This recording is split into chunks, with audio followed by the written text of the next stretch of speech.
남성수 목사님 어저께 저녁에도 저희들에게 많은 은혜와 또 많은 깨달음을 주셨는데 오늘 너도 이와 같이 하라라는 제목으로 저희들에게 말씀 전해주시겠습니다. 다 같이 나오실 때에 다 같이 박수로 환영해 주시면 감사드리겠습니다.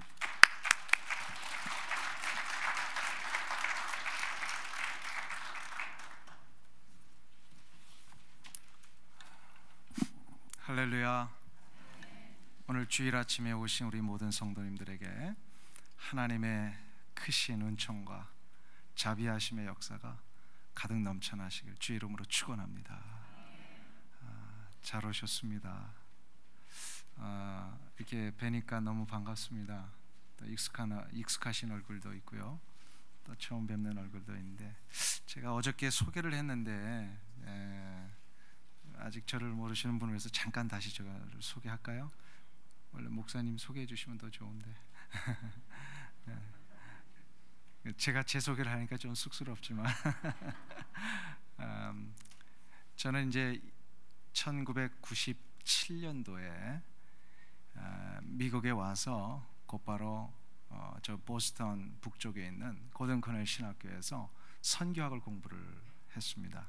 선교학 공부를 하고 마치자마자 뉴잉글랜드에서 제일 아름답고 아주 멋지고 가장 은혜가 넘치는 교회에서 약 2003년도 가을까지 이제 섬기게 됐습니다. 그 교회가 어떤 교회인지 혹시 아세요? 하트포드 제일장로교회라고요. 제가 여기서 그때 2003년도까지 섬기고, 그 이후에 이제 달라스에서 목회를 하다가 하나님의 부르심이 또 캘리포니아에 있어서 캘리포니아에서 2007년도부터 지금까지 13년간 교회를 섬겨오고 있습니다.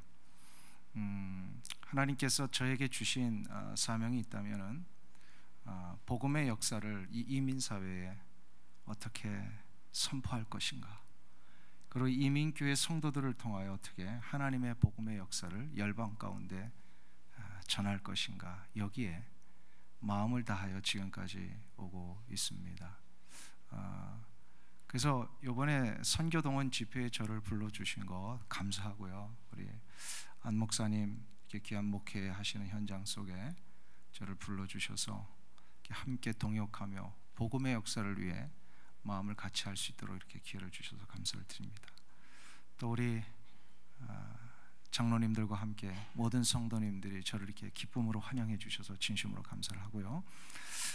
어저께부터 이제 이따가 오후 2시 40분까지 4번에 걸쳐서 복음의 메시지를 전하는데, 제가 제 설교기 때문에 그런 게 아니라요, 이거는 다른 어떤 교회 가서도 동일한 이 말씀들을 전하면서 특별히 이 시대에 하나님을 알지 못하는 자들에게 이 복음을 어떻게 좀 잘 전할 수 있을 것인가, 그리고 하나님을 알지 못하는 열방 가운데 있는 많은 백성들, 이방인들에게 어떻게 이 복음을 효과적으로 전달할 것인가에 대한 고민 속에서 이제 나온 메시지들입니다. 특별히 마지막 설교가 굉장히 중요합니다. 과연 하나님의 말씀이 이게 진짜 인간의 어록이냐, 정말 하나님이 주신 그 전능하신 생명의 말씀이냐가 어떻게 증명되어지고 어떻게 이것을 우리는 알 수 있는 것인가에 대하여 마지막 4번째 시간에 이거를 좀 설명을 하려고 합니다. 이거를 해야 복음을 전하는 자나 듣는 자들이 분명한 진리의 확실성을 가지고 이거를 받아들일 수도 있고, 또 전하는 자도 힘있게 전할 수 있게 됩니다. 그래서 바랄게는 꼭 이렇게 오후 2시 40분으로 되어 있네요. 그때 좀 마지막까지 이걸 다 들으시면은 훨씬 더 복음에 대한 담대함이 생기시리라고 믿습니다. 그리고 또 그날은 제가 준비한 선물이 좀 있습니다. 그래서 그 선물을 오후 예배 때 오신 분들한테 좀, 다는 못 드리고요, 몇 분에게 이렇게 준비한 대로 좀 드리려고 합니다. 오늘 제게 허락하신 시간이 많지 않기 때문에 너도 이와 같이 하라고 하는 이 예수님의 말씀을 가지고 한번 나눠보려고 합니다. 유대인들에게 있어서 성지 순례를 가보신 분들은 아시겠습니다만 예루살렘에서 여리고까지의 이 가는 길은 웬만해서는 이스라엘 사람들은 이용하고 싶지 않는 그런 길입니다. 예루살렘은 해발 3,000피트 이상 높은 지대에 위치해 있습니다. 반면에 여리고는 해수면보다도 약 900피트 밑으로 위치해 있는 저지대의 도시입니다. 그러니까 예루살렘에서 이 여리고까지 오고 가는 이 길은 굉장히 가파른 길입니다.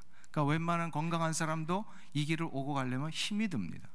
더더욱 약 17마일 정도 되는 이 거리는 굉장히 험하고 바위들이 많이 있고 또 이렇게 구불구불 되어 있습니다. 옛날에 사극이나 영화를 보시면 알겠지만 구불구불 되어 있고 바위가 많고 험한 곳에는 반드시 뭐가 들끓어요? 도적이 들끓죠. 이스라엘 백성들에게도 이 동일했습니다. 이 17마일이나 되는 이 아주 높은 언덕길을 그 곳곳에 바위들이 있고 아주 험하게 만들어진 이 길이기 때문에 도적이 들끓었습니다. 그래서 이 길은 악명이 높은 피의 도로다라고 이스라엘 백성들은 별명을 붙였습니다. 이 피의 도로에 대한 이야기를 예수님이 지금 가지고 오신 거예요.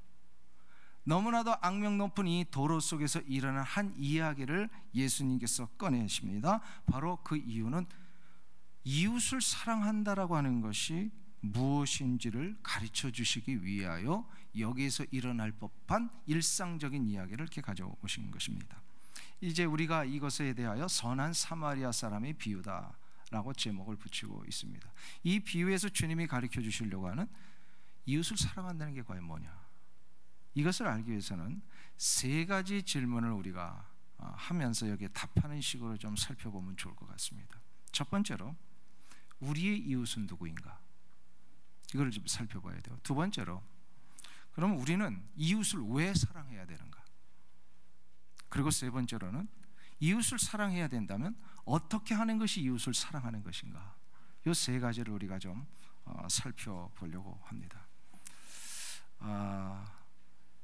워낙 이 지역이 추운 지역이라 그렇죠?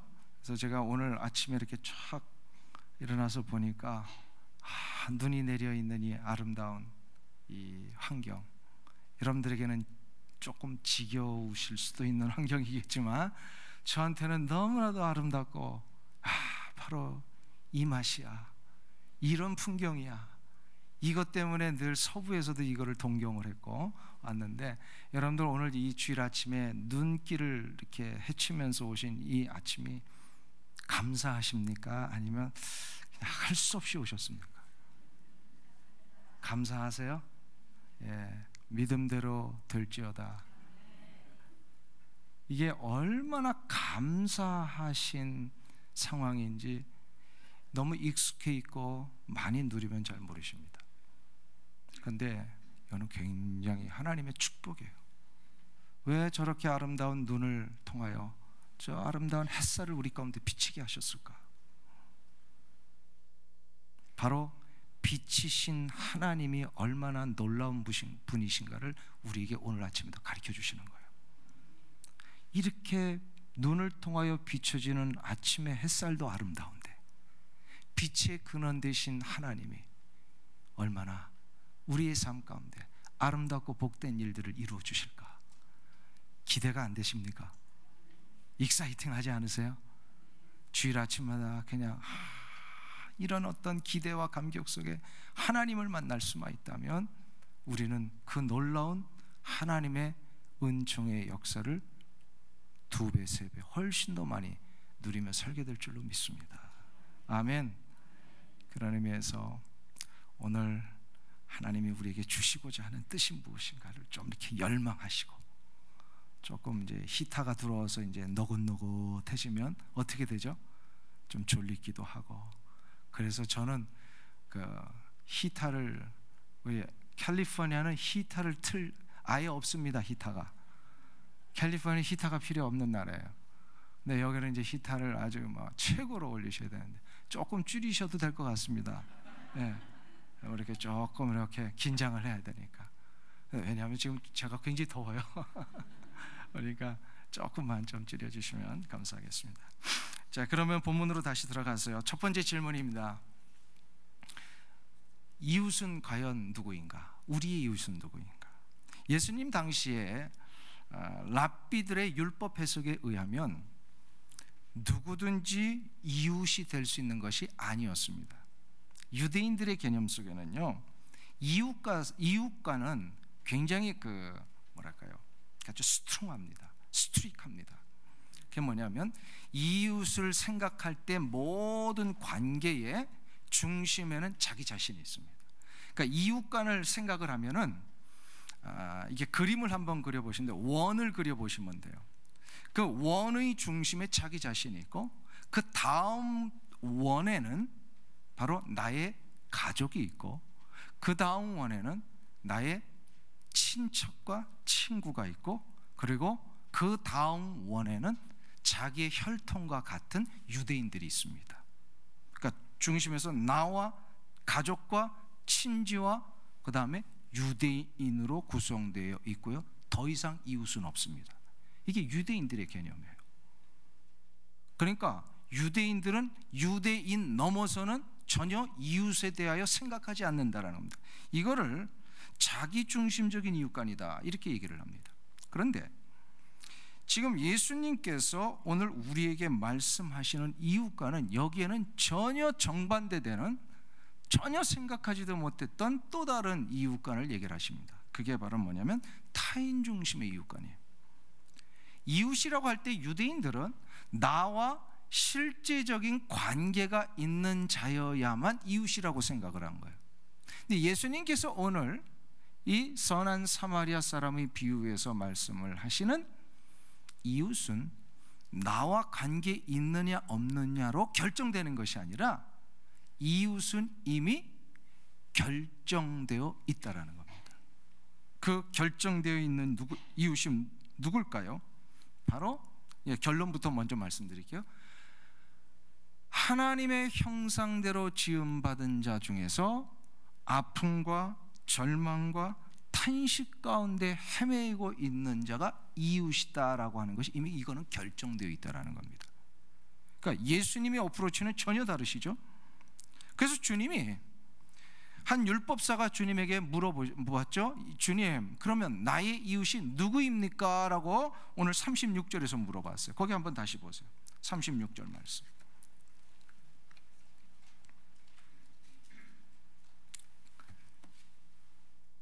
죄송합니다. 거기에 보면은요, 27절에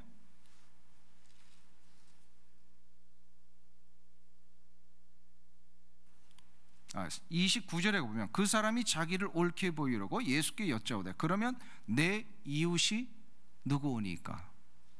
29절에 이제 이 율법사가 예수님께 내 이웃은 누구입니까? 한번 잘 생각해 보세요. 이 질문의 그 문법 구조와 그 의도가 뭐예요? 내 이웃은 Who is my neighbor? Who is my neighbor는 건 바로 내가 중심이 돼가지고 어떻게 되는 거예요? 나와 관계된 이웃을 찾는다면 누굽니까? 이렇게 물어보는 거예요. 여기에 예수님이 뭐라고 대답을 하십니까? 36절에 그 대답이 나와요. 한번 보세요. 거기 보면 내 생각에는 이 세 사람 중에 누가 강도 만난 자의 이웃이 되겠느냐? 누가 강도 만난 자의 이웃이 되겠느냐? 이것은 무슨 얘기입니까? 내게 관계된 이웃이 누구냐를 찾고 있는 이 율법사에게 예수님은 그것이 아니라 이미 정해져 있는 이웃에게 우리의 질문의 포커스를 맞춰야 된다, 이 얘기를 하시는 거예요. 조금 어려운 얘기지만 나중에 이제 한 번 더 가보시면 돼요. 여기에 대하여 율법사가 뭐라고 대답을 하죠? 자비를 베푼 자니이다. 자비를 베푼 자니이다. 율법사는 이 대답을 실은 하고 싶지 않았을 겁니다. 인정하고 싶지 않았을 거예요. 왜 그랬을까요? 자기 생각에는 사마리아 사람은 자기 기준에 이웃이 될 수 없는 사람이었어요. 기원전 722년은 북쪽 이스라엘이 아수르 군대에 의해서 멸망한 그런 해입니다. 아수르 군대가 북쪽 이스라엘을 멸망시키면서 거기에 살았던 많은 이스라엘 백성들을 다 포로로 잡아갑니다. 그리고 전 세계로 흩어버립니다. 그런데 조금 남겨놓습니다. 다 잡아가는 게 아니라. 그래서 남겨진 사람들을 정착시키면서 다른 나라를 정복해서 포로로 잡았던 그런 포로들을 강제로 이 북쪽 이스라엘 땅에 이주를 시킵니다. 이게 이제 아수르 제국의 그 나라를 평정하는 방법이었어요. 이 나라에 있는 사람들 저 나라에 심고, 저 나라에 있는 사람 이 나라에. 그래서 완전히 흩어버리는 겁니다. 근데 이스라엘 백성들 가운데 남아있는 몇몇 사람들 속에 다른 나라의 포로들을 강제로 이주시켜서 거기서 강제로 살게 하다 보니까 어떤 일이 일어나냐면, 거기에 있는 원래 사람들과 이주해온 사람들이 이제 섞여서 결혼을 하게 됩니다. 결혼을 하다 보니까 결국은 순수한 혈통을 지켜야 될 이스라엘 백성들이 이 순수 혈통을 다 잃어버리게 돼버리고요, 외부에서 들어온 사람들이 가졌던 우상숭배에 다 빠지게 됩니다. 이것을 가장 못마땅하게 여겼던 사람들이 남쪽에 있었던 정통 유대인들입니다.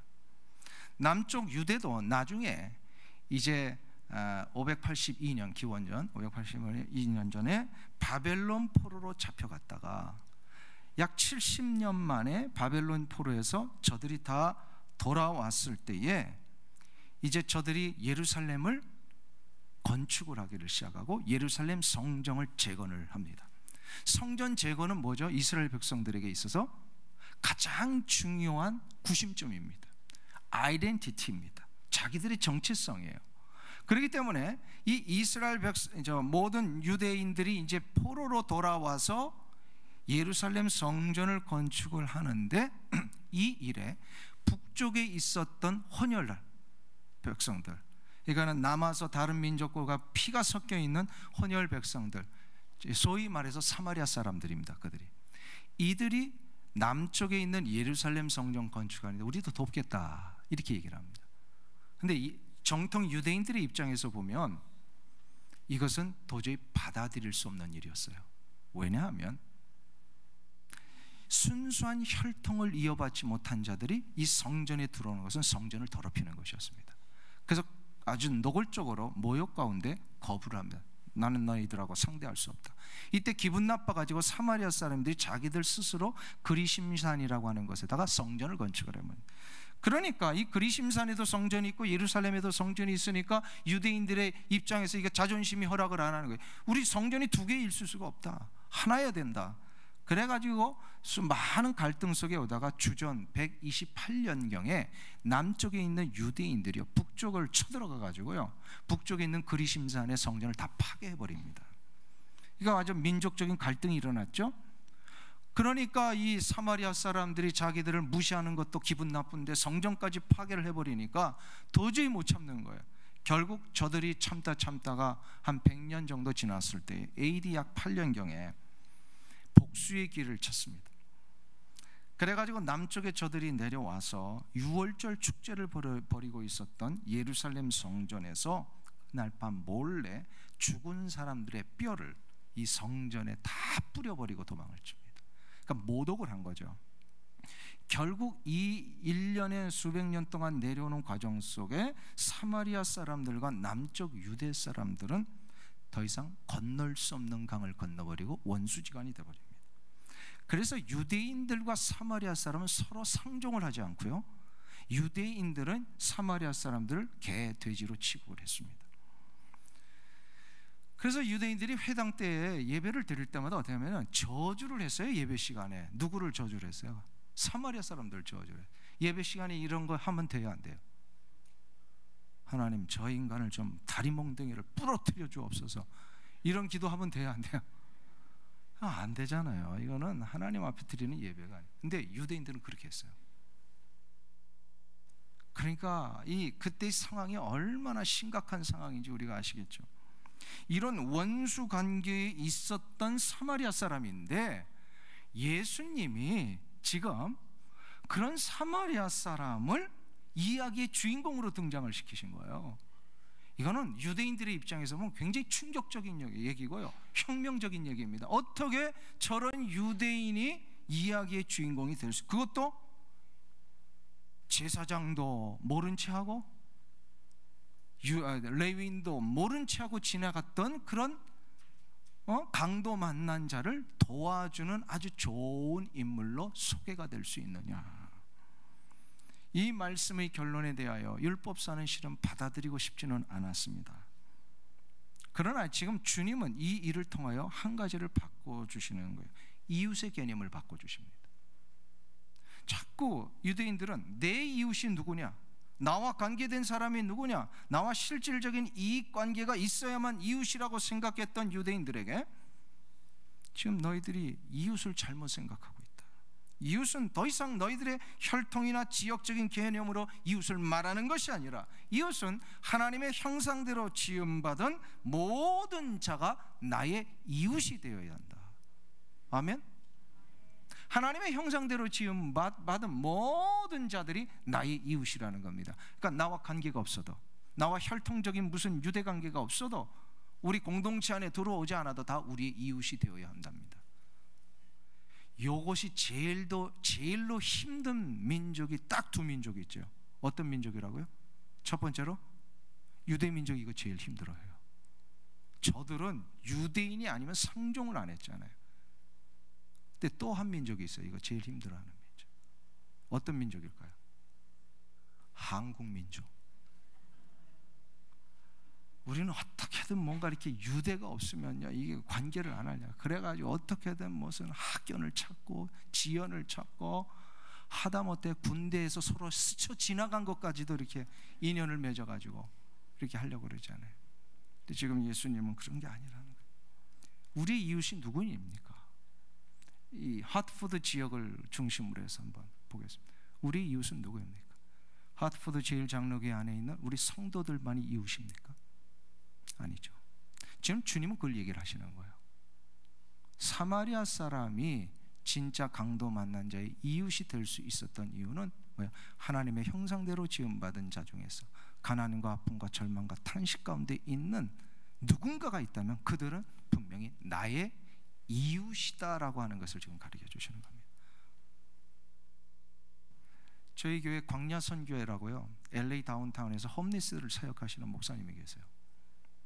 그 목사님이 매일 밤마다 큰 통에다가 수프를 끓여가지고요, 그리고 햄버거 300개씩 이렇게 만들어서 이제 밤에 홈리스들에게 이제 가가지고 이렇게 국을 주고 이제 햄버거를 나눠주시는 분이 있어요. 근데 막 한참은 동일하게 이렇게 나눠주시는데 갑자기 밤중에 막 퍽 하면서 별이 보이더래요.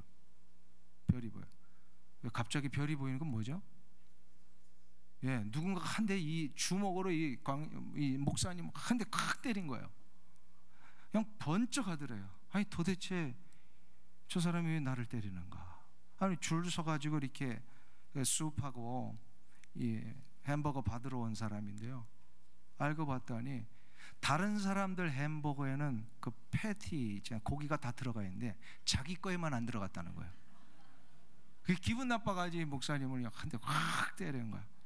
이 목사님이 미국 군대를 나오고 또 이렇게 그래가지고 아주 몸도 건장하시고요, 굉장하신 분인데 옛날 같으면 옛날 성경하면 한 대 가서 이분도 때릴 수 있는 분이었어요. 근데 그렇지 않고요, 한 대 맞고 나서 한참을 생각하시더래요. 이렇게 맞아도 내가 이 일을 계속해야 되는가? 그러다가 그렇지 해야지, 그러면서 나눠주기를 시작을 하셨어요. 그건 나중에 간증을 하셨어요. 근데 어떻게 나눠줄 수 있었느냐? 바로 이거입니다. 복음을 깨닫기 전에는 한 대 맞으면 10대를 가서 때려줬던 분이에요. 근데 복음을 깨닫고 나니까 그리스도의 사랑을 전하는 데 있어서 인종도 언어도 문화도 지위도 이제는 문제가 되지 않고요, 그냥 배고프고 헐벗고 가난하고 아픔 가운데 있는 자라면 저 사람이 하나님이 내게 주신 이웃이다라고 하는 이 생각이 들기를 시작을 한 거예요. 그래서 저들에게 찾아가서, 그래 뭐 이분은 뭐 수도 없이 맞는데요, 가면은 홈리스들 가면 이 사람들 이상한 분들 많잖아요. 거기서 정신 이상자들도 있고 그 수많은 이런 그 고초를 당하면서도 계속해서 숲과 햄버거를 주면서 그렇구나.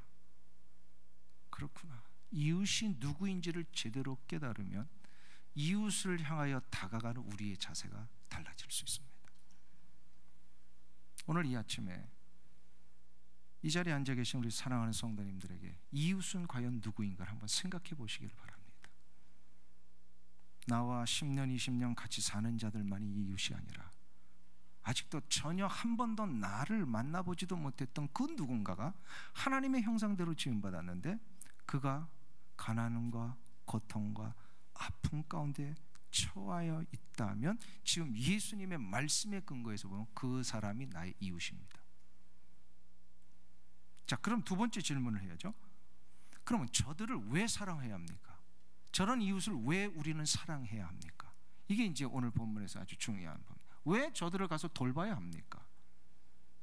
강도를 만난 자 곁에 세 사람 지나갔죠. 한 사람은 제사장이 지나갔고 레위인이 지나갔고 세 번째 사마리아인이 지나갔습니다. 근데 사마리아인만 도와줬어요. 왜 그랬을까요? 사마리아인에게는 뭐가 있었어요? 관심이 있었습니다. 무슨 관심이요? 이웃에 처하여 있는 상황이 무엇인가에 대한 관심이 있었던 거예요. 여기서 이제 우리가 왜 사랑해야 되는지를 우리 한번 살펴봅니다. 사랑과 동정을 한번 우리 구별해야 합니다. 사랑은 뭐고 동정은 뭡니까? 똑같이 가난한 자들에게 뭔가를 주는 겁니다. 그렇죠? 지나가다가 보면 가난한 자고 헐벗은 자들이 있으면 똑같은 거를 우리가 주는데 이것이 동정이냐 사랑이냐, 이거를 우리가 구별할 수 있어야 합니다. 동정과 사랑을 구별하실 수 있는 분, 이거를 아시는 분은 제가 이따가 오후에 선물을 하나 드리겠습니다. 동정과 사랑이 과연 뭡니까? 시간상 제가 빨리 그냥 설명을 할게요. 동정과 사랑 중에 동정이 무엇인지를 알면 사랑을 우리가 금방 합니다. 동정은 뭐냐? 이런 겁니다. 누군가 불쌍한 사람이 보일 때 저 사람 참 불쌍하다. 그래가지고 그들을 향하여 내가 가지고 있는 거를 좀 나눠줄 수 있어요. 그래서 홈리스가 지나가다가 나한테 1분만 주세요. 뭐 여기도 있는지 모르겠습니다. 저 캘리포니아 날씨가 따뜻하니까 홈리스들이 굉장히 많아요. 지나가다가 이렇게 1불 달라고 그래요. 그럼 줘요. 근데 어느 날 갑자기 아는 분이 홈리스한테 1불 줬다니까 그런 거 주면 안 돼. 그 사람들 그거 가지면 다 마약해. 그 얘기를 딱 듣는 순간부터 다음부터는 어떻게 돼요? 에이, 줄 필요 없네. 그러면서 이제 1불을 안 주기를 시작하면 그게 뭐냐? 그게 동정이라는 거예요. 그러니까 동정은 뭐냐면 누군가의 필요가 보여질 때에 저 사람이 이거 받을 만한가? 받지 못할 만한가?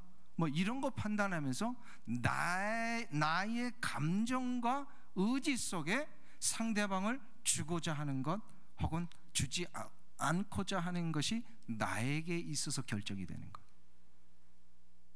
받을 만하면 주고 받지 못할 만하면 그냥 주지 말지 이거는 동정입니다. 근데 사랑이란 뭐냐? 주님의 거룩하신 사랑의 역사는 뭐냐면 그 상대방이 받을 만한지 받을 만하지 못한지의 여부에 상관없이 무조건 줘야 하는 것이 사랑입니다. 이게 무슨 사랑일까요? 사랑의 정의는 네 가지가 있죠. 아가페적인 사랑, 에로스적인 사랑, 필리아적인 사랑. 그런 어떤 여러 가지 사랑 중에서 이게 바로 뭐냐면 아가페적인 사랑입니다. 우리가 그런 사랑을 받았잖아요. 그렇죠? 한번 우리 솔직히 우리 스스로를 생각해 보자고. 내가 구원받을 만했어요, 안 했어요? 여러분들이 구원받을 만했어요, 안 했어요? 우리 찬양대 할렐루야 찬양대인가요? 주사랑 찬양대네요. 주사랑 찬양대죠. 일부는 주사랑 찬양대로 나와 있는데요. 맞죠? 본인들이 무슨 찬양대인지도 모르고 지금 쓰셨어요? 우리 할렐루야 주사랑 찬양대. 이것을 받을 만한지, 내가 구원을 받을 만한 자여서 받았습니까? 한번 솔직히 인정해 보죠. 내가 이런 거 찬양대 쓸만한 그런 그 능력이 되고 자격이 되고 내 안에 그렇게 정말로 깨끗하고 순수한 것이 있어서 찬양을 합니까? 아니잖아요. 남들 앞에 이 내 속마음 다 내보이면 찬양대 할 수 있어요, 없어요? 솔직하게 못해요. 우리에 있는 모든 것 다 드러나잖아요.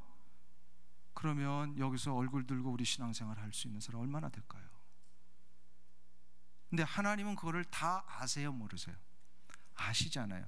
아심에도 불구하고 어떻게 하셨어요? 우리를 구원하셨어요. 하나님의 입장에서 한번 우리 생각해 보자고. 우리 같은 사람 구원하고 싶으셨을까요? 안 하셨을까요? 우리 하드포드 제1장로교의 특징 중에 하나가 대답이 없는 거예요. 어저께도 말씀드렸는데 저는 이렇게 인터랙션을 합니다. 설교를 할 때. 근데 하나님의 입장에서 좀 생각해 보자고요. 그러니까 뭐 다른 사람 이렇게 옆에 쳐다보면 좀 실례입니다. 자기 자신을 돌아보세요. 나 같은 사람 구원하실 때, 나 같으면 내가 이런 사람 구원할까? 이런 자격과 이런 어떤 여건을 따져본다면 나 같아도 구원하기가 힘들 텐데, 그런데 하나님은요, 아무런 조건 없이 나 같은 사람을 어떻게 하셨어요? 구원하셨어요. 이걸 아가페적인 사랑이라 그래요. 이거는 하나님이 우리를 동정하신 게 아니에요. 우리를 그냥 동정하셔서 그래 그냥 애따 구원이나 받아라 이러고 주신 게 아니란 말이에요. 하나님께서 우리를 구원하셨다라고 하는 것은 우리의 그 부족과 연약함과 더럽고 추한 모습에도 불구하고 하나님이 건져내셔서 하나님의 거룩한 백성으로 삼아 우리와 교제하고 싶으시니까, 이게 바로 하나님의 아가페적인 사랑, 이게 바로 사랑이라는 뜻이에요. 그래서 이런 사랑은 동정하고 구별이 되어야 되고요, 누군가 이웃을 향하여 우리가 나아갈 때에 반드시 이러한 사랑을 받은 자로서 이 동일한 사랑을 실천하기 위하여 나갈 때 비로소 우리는 이웃을 사랑할 수 있다는 겁니다. 이것이 이웃. 그런데 이런 이웃을 사랑해야 되는 이유가 있어요. 자, 가만 보세요. 세상의 많은 사람들도 가난하고 헐벗은 자들을 위해 무조건적으로 사랑하는 사람들이 꽤 많이 있습니다. 꽤 많이 있어요. 어떤 조건 붙이지 않고 그냥 이렇게 사랑하는 사람들이 꽤 많이 있어요. 자, 그러면 우리 기독교인들과 세상의 그 수많은 자선단체 속에 조건 없이 사랑하는 이런 사람들과의 사랑의 차이가 그럼 없는 걸까요? 뭐가 다른 거야? 뭐 저들도 조건 없이 사랑하고 자격 보지 않고 그냥 한없이 내주고, 마이크로소프트의 그 누구죠? 창설자인 그 빌 게이츠 같은 사람은요 1년에 수억 달러씩 저 알지도 못하는 아프리카에 막 도네이션 하고 저들을 살려내는 일에 의해서 막 파운데이션에 재정적인 기여를 하고 있잖아요. 그럼 어찌 보면 저들도 아무런 조건 없이 하는 건 우리 그리스도인들의 조건 없는 사랑하고 뭐가 다르냐 이 말입니다. 요거 이제 굉장히 중요한 부분입니다.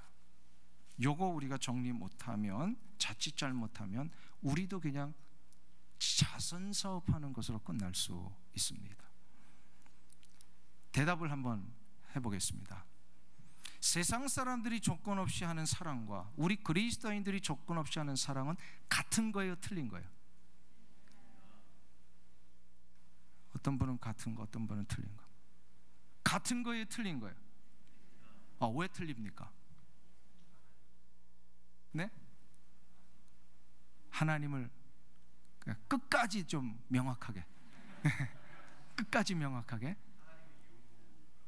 하나님의 유무. 조금 비슷하셨어요. 제가 이따가 선물 드릴게요. 우리 그리스도인들이 하는 사랑과 세상 사람들이 하는 이 조건 없는 사랑의 근본적인 차이점이 하나 있습니다. 그것은 바로 이 사랑을 주는 목적이 다릅니다. 사랑을 주는 목적이 달라요.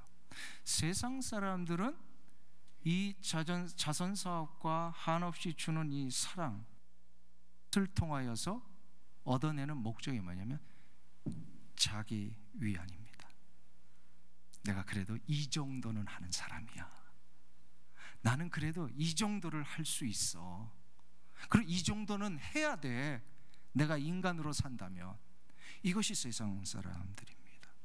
근데 우리 그리스도인들은 근본적으로 다른 목적이 있어요. 그게 말은 뭐냐면 저들에게 한없이 주고 값없이 베풀고 저들의 자격 여부와 상관없이 끊임없이 끝까지 사랑을 베풀어야 될 이유는 뭐냐면 저들에게 사랑 줌으로 이끌어내려고 하는 한 가지 목적, 바로 영혼 구원입니다. 우리가 사랑을 주는 이유는 반드시 저들이 하나님의 거룩한 백성의 자리로 돌아오게끔 하려고 하는 의도가 있기 때문에 우리는 근본적으로 다른 거예요.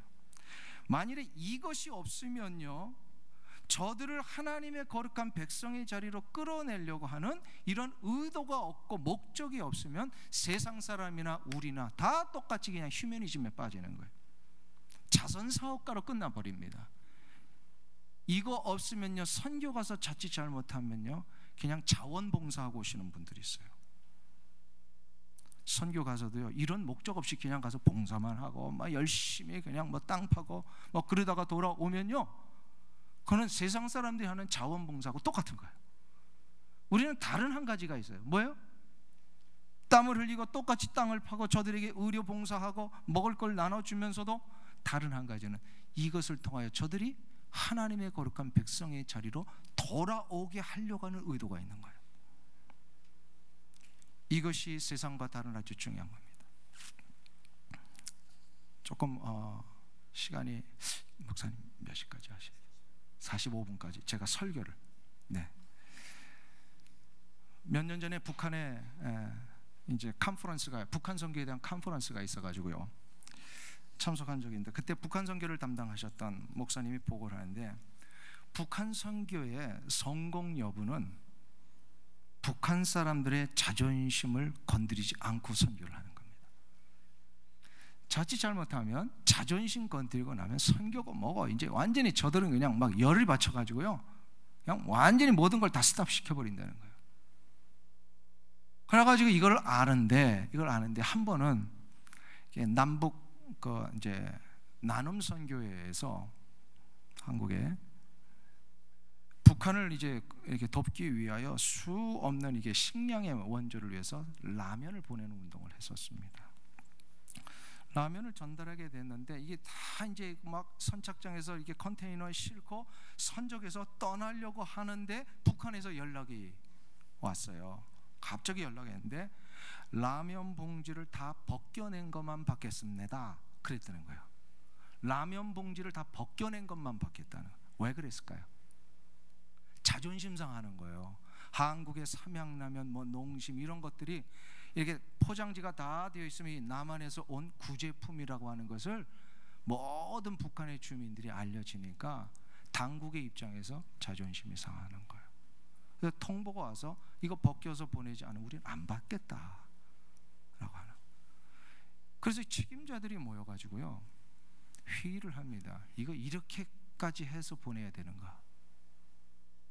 뭐 우리가 뭐가 아쉬워가지고 저들에게 이걸 라면 봉지까지 다 벗겨가지고 이거를 보내야 되는가?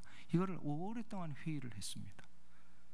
그러다가 도저히 결론이 안 나는데 한 그 북한 선교 전문가가 이런 얘기를 했습니다.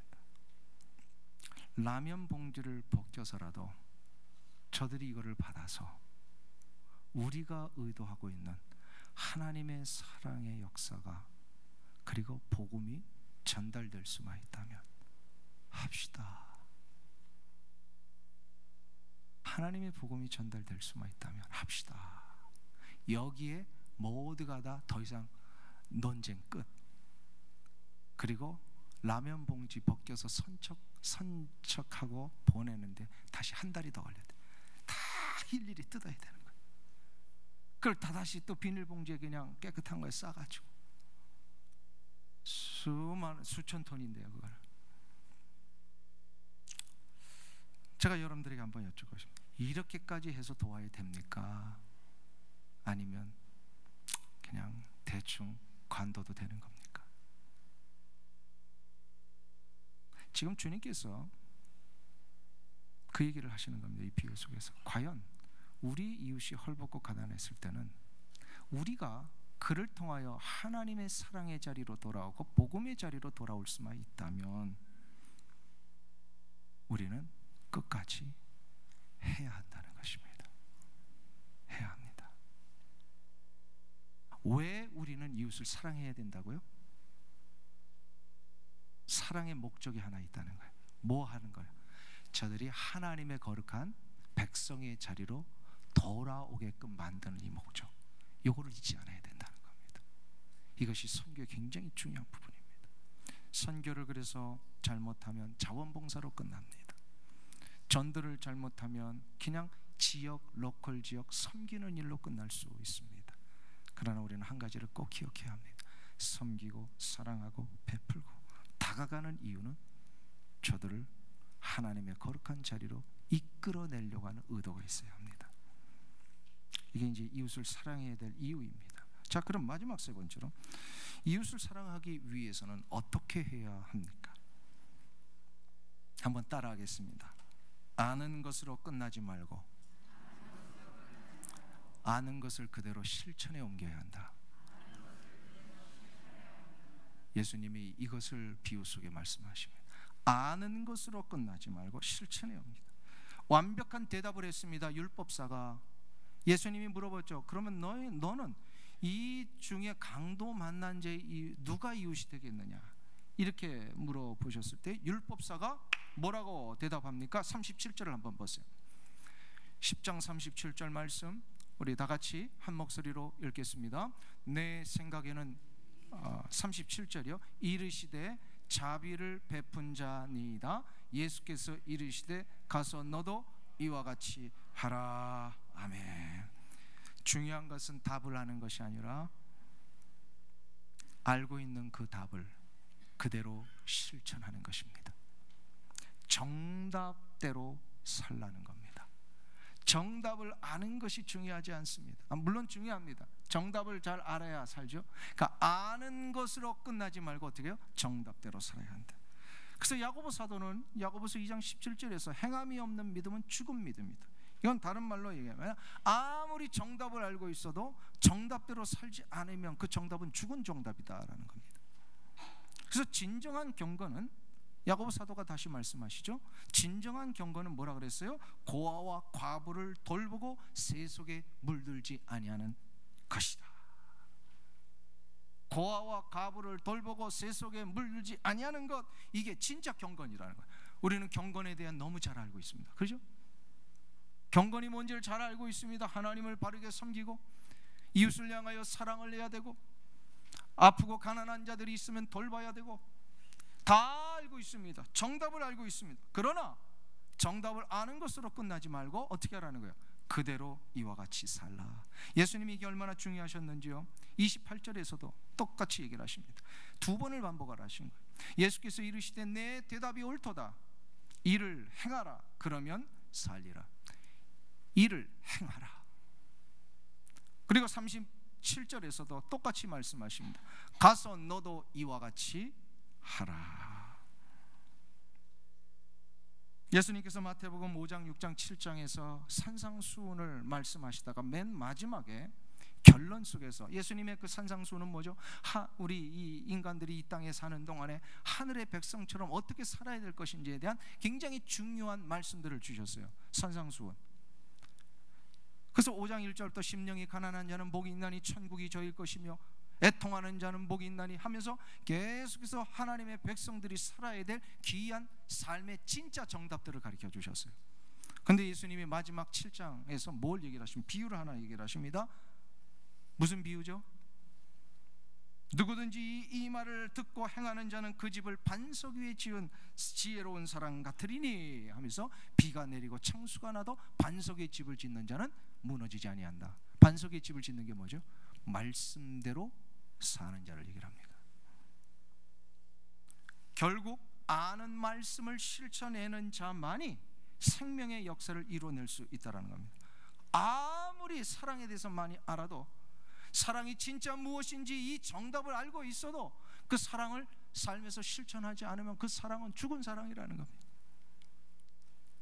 우리 교회 보면은요, 또 우리 교회 얘기하면 안 되는데, 우리 교회 보면은요, 이 교회를 학교처럼 다니시는 분들이 있어요. 학교. 시간 되면 딱 오시고요, 또 뭐 훈련 받으라고 하면 훈련 받고 성경 공부하면 다 성경 공부 받아. 근데 성경 공부하고 제자 훈련 끝나면요, 목사님 그 다음 뭐 없어요? 그 다음 뭐 없어요? 제자 훈련 받는 이유가 뭐예요? 넥스트 스텝 또 밟기 위한 그 전처 단계입니까? 제자 훈련 받는 게 뭐야? 제자처럼 살기 위해서 받는 거잖아요. 네, 맨날 그냥 와가지고 목사님 무슨 다음 클래스 뭡니까? 막 이러면서 학교처럼 다니시는 분이 있어요. 근데 그분들은 삶에서 보면요, 전혀 실천을 안 해. 그러니까 뭐냐면 지적인 유희가 너무 좋은 거야. 그냥 뭐 많이 듣고 좋은 것 많이 들으면 그게 마치 자기의 신앙생활의 능력이 있냐. 근데 그런 분들은 언제 문제가 일어나는지 아세요? 삶에 고난이 오니까요, 그냥 무너지더라고요. 삶에 고난이 오니까 그냥 무너져요. 그렇게 많은 아는 지식이요, 아무 소용이 없어지는 거예요. 내 삶에서 작은 것 하나라도 알 때 그걸 실천해내면요, 그 말씀은 능력이기 때문에 그 말씀이 생명의 역사를 일으킵니다. 그게 훈련을 해봐야 되는 거예요. 아, 이 말씀대로 살았더니 이렇게 되네. 아, 이런 상황 속에 하나님 앞에 기도하며 갔더니 나를 이렇게 지켜주셨네. 이거를 체험을 해봐야 고난이 와도 흔들리지 않는데, 창수가 나고 비가 불어도 흔들리지 않는데, 그냥 아는 것은 너무 많은데 실천을 해본 적이 없으니까요, 금방 고난이 오면 다 무너지더라. 어느 자파상을 하고 있는 사람이 그 동네에 새로 부임해 오신 목사님이 아주 설교를 잘한다는 이 소식을 듣게 됐습니다. 그래가지고요, 자기 상점에 이제 자파상에 찾아오는 손님들에게 그 동네 새로 부임한 목사님에서 이제 자랑하기를 시작합니다. 아, 그 동네 그 교회에 새로운 목사님이 오셨다. 너무너무 설교를 잘하신다고. 근데 가만히 보니까 그 교회 성도가 이 자파상에 왔는데 자기 교회 목사님이 선전을 하고 있는 거예요. 아니, 가만 보니까 당신 우리 교회 한 번도 안 왔는데 어떻게 설교 잘하는 거 아냐고. 그랬더니 자파상의 주인이 하는 말이, 그 목사님이 부임해 오신 이후에 손님들이 외상값을 너무 잘 갚더라는 거예요. 그 교회 손님들이 자기 자파상의 외상값 잘 갚고 있더라는 거예요.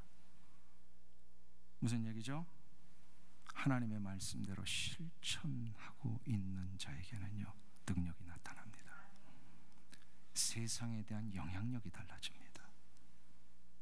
세상의 사람들이 우리를 보는 눈이 달라집니다. 과연 우리는 하나님의 말씀을 가지고 실천하는 자인가? 이웃을 사랑한다라고 하는 것은 과연 어떻게 하는 것이냐? 내가 알고 있는 이 아가페적인 사랑을 조건 없이 저들의 자격 여부를 따지지 말고, 설사 나에게 해를 끼친 사람일지라도 뭐예요? 저들에게 우리는 사랑을 주어야 합니다. 근데 주님이 아주 중요한 말씀하셨죠. 이 사랑을 줄 때 저들이 받을만 하면 그것이 저들에게 복이 될 것이고요, 이 사랑과 복을 받지 못할 자들이라면 어떻게 됩니까? 그것이 나에게로 돌아오게 되어 있습니다. 그러니까 우리는 손해보는 장사를 합니까, 안 합니까? 안 하는 거예요. 언제 어디서든지 우리에게 다 유익이 되게 하시는 거예요. 할렐루야. 그러니까 이 인근 주변에 아직도 하나님을 모르는 모든 자들을 향하여서 우리가 저들의 이웃이 되어 실질적으로 나아가기를 시작할 때에 하나님은 우리를 통하여 이 하트포드와 커네티컷과 이 뉴잉글랜드와 미국과 열방을 향하여 이제는 모터처럼 땅끝까지 하나님의 거룩한 영광의 역사를 위해 분명히 우리 하트포드 제일장로교를 쓰실 것이요, 여러분들을 사용하실 줄로 믿습니다. 이 은혜가 있길 주의 이름으로 축원합니다. 기도하겠습니다. 하나님 아버지, 감사합니다. 이 아침에 우리의 이웃이 누구인지를 알게 하시고 그 이웃을 왜 사랑해야 되는지를 이제 깨달았습니다. 우리가 사랑하고 섬기며 베풀 이유가 세상에 자선사업하는 사람들과는 분명히 다른 한 가지는 저들을 하나님의 백성의 자리로 인도하기 위함임을 이제야 알았사오니 아는 것으로 그치지 아니하고 실천하는 우리가 되게 하여 주시옵소서. 예수님의 이름으로 기도하옵나이다.